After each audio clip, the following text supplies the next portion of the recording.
இன்றைக்கி வந்து தக்காளி. ஸோ எப்படி சாப்பிட்டு பாருங்கள். ஸோ தக்காளி அதோட ஒரு ஃபேவரட் ஃபுட். இது ஒரு ஃபேவரட் ஷேரோடது. ஸோ இது ரொம்ப லைக் பண்ணி சாப்பிட்டோம். கொய்யாப்பழம், தக்காளி இது ரெண்டுமே அதோட ஃபேவரட்.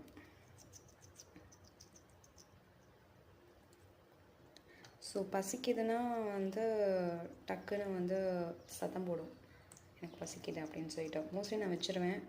சம்டைம்ஸ் இல்லைன்னா அதோட சவுண்ட்லேயே நம்மளுக்கு வந்து தெரிஞ்சிடும்.